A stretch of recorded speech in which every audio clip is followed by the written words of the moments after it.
आप देख रहे हैं टुडे न्यूज़ 24।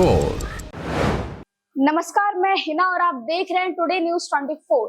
हर खबर आप तक। झूठ बोलो, झूठ बोलो, झूठ बोलो। एक बार फिर देश के पीएम नरेंद्र मोदी जी का झूठ पकड़ा गया। दरअसल प्रधानमंत्री ने रविवार को राजस्थान के बसवाड़ा से कांग्रेस पर बड़ा आरोप लगाया।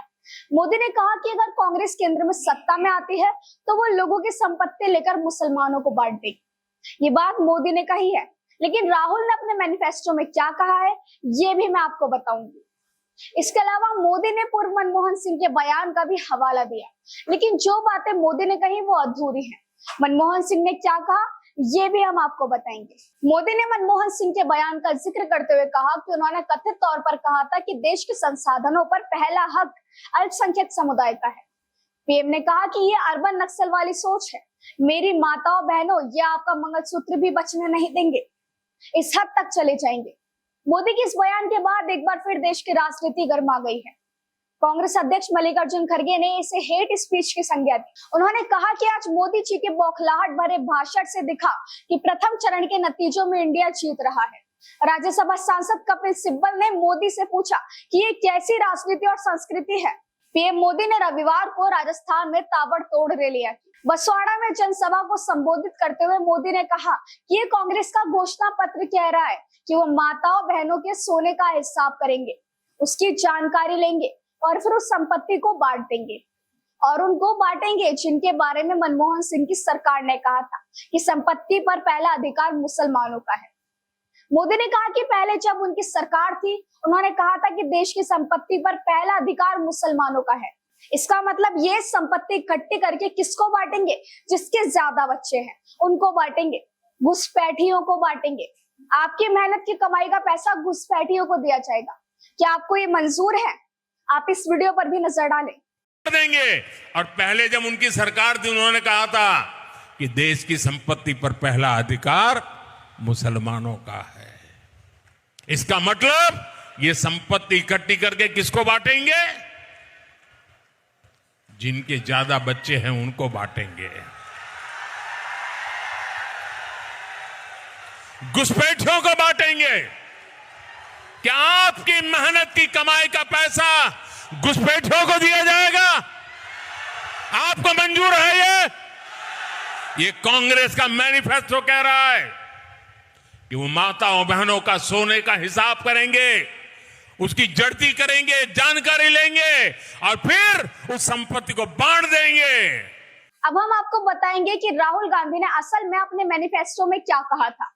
दरअसल राहुल ने कहा था कि महालक्ष्मी योजना के तहत सारे गरीब परिवारों की लिस्ट निकालेंगे और हर परिवार में से एक महिला चुनी जाएगी और इस महिला के बैंक अकाउंट में सीधा कांग्रेस पार्टी साल का 1 लाख रुपए और महीने का 8,500 रुपए डालेगी।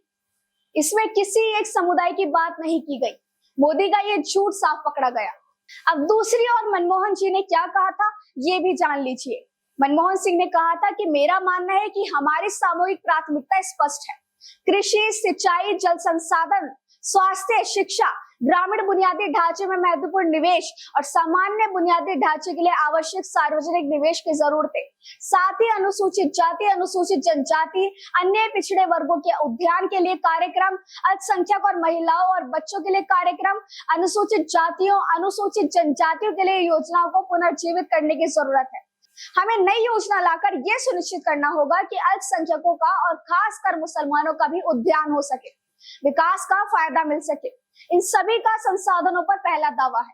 केंद्र के पास बहुत सारी जिम्मेदारियां हैं और ओवरऑल संसाधनों की उपलब्धता में सबकी जरूरतों का समावेश करना होगा। मनमोहन सिंह ने सबके विकास की बात कही थी, ना कि सिर्फ मुस्लिम के लिए। यहाँ पर मोदी जी का दूसरा झूठ भी पकड़ा गया। पीएम मोदी के बयान की आलोचना ये कहकर भी की जा रही है कि वो कैसे देश के करीब 20 करोड़ मुसलमानों के लिए घुसपैठिया शब्द इस्तेमाल कर सकते हैं। राजनीतिक शिकायतों के अलावा 17,000 से अधिक आम नागरिकों ने भी चुनाव आयोग से मांग की है कि इस हेट स्पीच के लिए पीएम मोदी के खिलाफ कार्रवाई की जाए। इन सारी आलोचनाओं को केंद्र में एक बार फिर चुनाव आयोग की भूमिका पर सवाल पूछे जा रहे हैं। हम आपको बता दें, चुनाव आयोग की ओर से लागू आदर्श आचार संहिता के मुताबिक चुनाव प्रचार के दौरान ना तो धार्मिक प्रतीकों का इस्तेमाल किया जा सकता और ना ही धर्म, संप्रदाय और जाति के आधार पर वोट देने की अपील की जा सकती।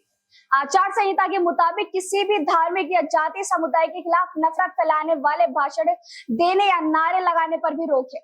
हम आपको बता दें, चुनाव आयोग की ओर से लागू आदर्श आचार संहिता के मुताबिक चुनाव प्रचार के दौरान न तो धार्मिक प्रतीकों का इस्तेमाल किया जा सकता है और न ही धर्म, संप्रदाय और जाति के आधार पर वोट देने की अपील की जा सकती है। आचार संहिता के मुताबिक किसी भी धार्मिक, जातीय समुदाय के खिलाफ नफरत फैलाने वाले भाषण देने या नारे लगाने पर भी रोक है।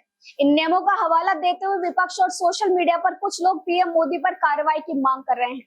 कांग्रेस नेताओं ने सोमवार शाम को चुनाव आयोग का रुख किया।